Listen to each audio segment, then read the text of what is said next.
मौसी, क्या माँ अब कभी नहीं आएगी? दूसरा बच्चा सुबकते हुए पूछता है। उन्हें कुछ हो गया क्या? वो इतनी देर कभी नहीं करती। तीसरा बच्चा भी कहता है, माँ को बहुत याद कर रहा हूँ। चंपी की आंखें भर आई थी, लेकिन उसने आंसू नहीं गिरने दिए। वो अब माँ भी थी, दोस्त भी और रक्षक भी। चंपी चिड़िया धीरे से बच्चों को थपकते हुए कहती, तुम्हारी माँ बहुत बहादुर है बच्चों, वो हर हाल में लौटेगी। हमें उसका इंतजार करना होगा, विश्वास रखना होगा। बच्चों की सिसकियां धीमी होने लगती, लेकिन उनकी आंखें बंद नहीं हो रही थी। हर बिजली की कड़क पर वो चौंक उठते। कुछ देर बाद बारिश कुछ धीमी हुई। जंगल में जैसे एक शांति सी छा गई थी, पर ये शांति सुकून देने वाली नहीं, बल्कि किसी तूफान के बाद की उलझन भरी थी। तब एक घोंसले पर हल्की खड़खड़ाहट होती है।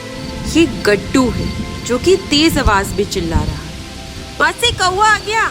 चंपी जल्दी से बाहर निकलती है और देखती है कि कालू कौवा भीगा हुआ और थका हुआ एक शाखा पर बैठा हुआ है।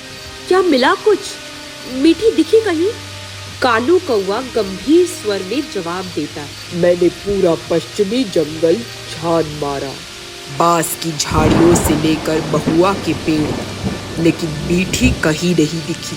बिक्की चिड़िया चौंक कर पूछती है, कहीं वो बारिश में बह तो नहीं गई? बिक्कू चिड़िया भी गले में रुलाई लिए पूछता है, या किसी शिकारी जानवर की चपेट में तो नहीं आ गई? हर पक्षी के चेहरे पर निराशा और भय की लकीरें थी। लेकिन तभी कालू कौवे ने सिर उठाया और कहा, नहीं, हम अभी हार नहीं मानेंगे। सुबह होते ही मैं फिर निकलूंगा। अभी मौसम बहुत खराब है, थोड़ी देर विश्राम जरूरी। जग्गू कबूतर कहता है, मैं भी साथ चलूंगा कौवे भाई। हमने अब तक एकता से सब संकट पार किए हैं। अब चंपी की आंखें नम थी। पीठी के बिना ये रात बहुत लंबी लग रही थी। बच्चों की आंखें अब थक कर बंद हो गई थी, पर उनके मन में एक ही सवाल था, क्या माँ सच में लौटेगी? चंपी धीरे से बच्चों को थपकते हुए फुसफुसाती है, सच्चे प्यार की डोर को कोई तूफान तोड़ नहीं सकता। तुम्हारी माँ जरूर लौटेगी बेटा, जरूर। और उसी उम्मीद की डोर में बंधा पूरा जंगल अब अगली सुबह का इंतजार करने लगा, जब सूरज की किरणों के साथ मीठी मैना की कोई खबर आई।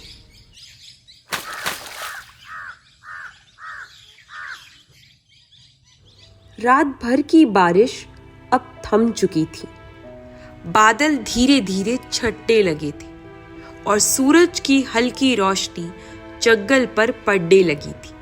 लेकिन जंगल का हर कोना गीला था, हर शाखा पर पानी टपक रहा था। नदियां उफान पर थी और कई झाड़ियां पानी में बह चुकी थी। लेकिन इन सब के बीच सबसे बड़ी बात थी मीठी मैना, जो अब भी लापता थी। नीम के पेड़ की ऊंची शाखा पर सभी पक्षी एकत्र हैं। चंपी, गट्टू, जग्गू, बिक्की, मिक्कू और कालू कौवा। जग्गू कबूतर कहता है, अब और देर करना जानलेवा हो सकता है। हमें हर दिशा में खोजबीन करनी होगी। चंपी चिड़िया कहती है, बच्चों को मैंने सुरक्षित घोंसले में रख दिया है, मैं भी अब और नहीं रुक सकती। कालू कौवा कहता है, ठीक है, हम 4 समूहों में बंटते हैं। मैं उत्तर की ओर जाऊंगा, वहाँ बांस की झाड़ियां है जहाँ बारिश का पानी जमता है। गट्टू कहता है, मैं पश्चिमी किनारे पर देखूंगा जहाँ कल शाम तेज हवा थी। बिक्की कहती है, मैं इस पुराने आम के पेड़ के पास जाऊंगी जहाँ मीठी को कई बार दाना चुगते देखा था। चंपी ने गहरे मन से प्रार्थना की, हे जंगल के देवता, हमारी मीठी को बचा लो। सभी पक्षी तेजी से अलग अलग दिशाओं में उड़ चले। हर एक की आंखों में उम्मीद और दिल में एक ही सवाल, कहीं बहुत देर तो नहीं हो गई। कालू कौवा बारिश में भीगते हुए भी उड़ रहा था। उसकी चोंच में दृढ़ता थी और पंखों में थकावट। हर पेड़, हर शाखा पर उसकी नजर थी। एक जगह वो रुकता है, एक टूटी हुई झाड़ी के पास। यहाँ के पत्ते दबे हुए हैं, किसी ने हाल ही में यहाँ से उड़ान भरी है। क्या ये बीठी थी? वो आगे उड़ता है और तभी एक सूखे पेड़ से कुछ टहनियां अचानक गिरती है। कालू कौवा चौकन्ना हो जाता है।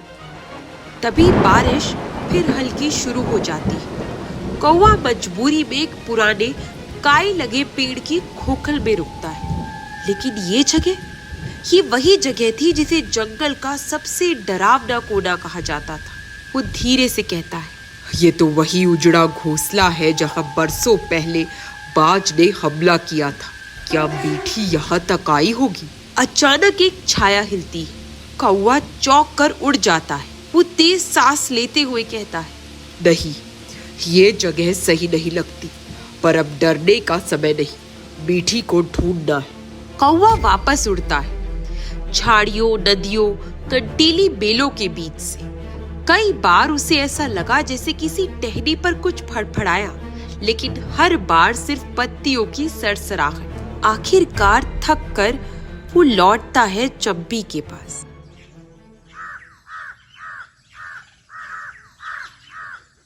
चंपी के घोंसले में बच्चे अभी भी चुपचाप हैं, थके हुए से। ये चिड़िया कालू कौवे को देखकर पूछती है, कौवे भाई? कालू कौवा धीमे स्वर में जवाब देता है, मैंने पूरा जंगल छान मारा, लेकिन बीठी नहीं मिली। हाँ, एक जगह कुछ टूटी हुई टहनियां और दबे हुए पंख मिले। शायद वो वहां से गुजरी थी। कट्टू धीरे से कहता है, फिर क्या हम हार मान ले? चंपी अपने आंसू रोकते हुए जवाब देती है, नहीं, जब तक सूरज चमकता है उम्मीद भी जिंदा है।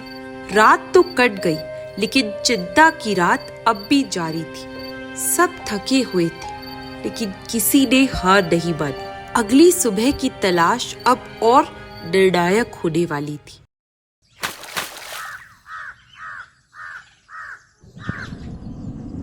जंगल का प्राचीन बरगद का पेड़, जहां महासमझ उल्लू निवास करते हैं। सूरज की किरणें बादलों से छनकर धरती पर पड़ने लगी थी। बारिश थम चुकी थी, लेकिन जंगल की हवा में नमी और भय दोनों घुले हुए थे। चंपी चिड़िया, कालू कौवा, गट्टू और बाकी पक्षी मीठी मैना की चिंता में टूट चुके थे। तभी चंपी ने निर्णय लिया, अब वक्त है महासमझ उल्लू को बुलाने का। जंगल की सभा बरगद के नीचे लगती है। चंपी चिड़िया कहती है, अब वक्त है महासमझ उल्लू से मदद मांगने का। उसकी दृष्टि अंधेरे में भी देख सकती है। वो जो जानते हैं कोई नहीं जानता। गट्टू कहता है, लेकिन उन्हें बुलाना आसान नहीं, वो तो वर्षों से अकेले रहते और बिना कारण के किसी से नहीं मिलते। जग्गू कबूतर कहता है, अगर मीठी को बचाना है तो ये आखिरी रास्ता है। अंततः सभी पक्षी मिलकर महासमझ उल्लू के पास पहुंचे, जो एक विशाल काई से ढके बरगद में ऊंचाई पर बैठे हुए थे। बरगद के पेड़ की शाखा पर महासमझ उल्लू आंखें बंद किए ध्यान में लीन थे। कालू कौवा सम्मान पूर्वक उनसे कहता है, हे महासमझ उल्लू महोदय, हम आपके पास बहुत बड़ी परेशानी लेकर आए हैं। महासमझ उल्लू धीरे से आंखें खोलते, मैं जानता हूँ मीठी मैना लापता है और अब समय कम है। चंपी आश्चर्यचकित होकर पूछती है, आपको कैसे पता चला? इस जंगल की हर सिसकी, हर पत्ते की सरसराहट मुझ तक पहुंचती है। मीठी खतरे में है, लेकिन अभी जीवन की एक सांस बाकी है। महासमझ उल्लू ने अपनी आंखें बंद की और ध्यान मग्न हो गए। पेड़ की टहनियां हिलने लगी, मानो प्रकृति खुद कुछ कह रही हो।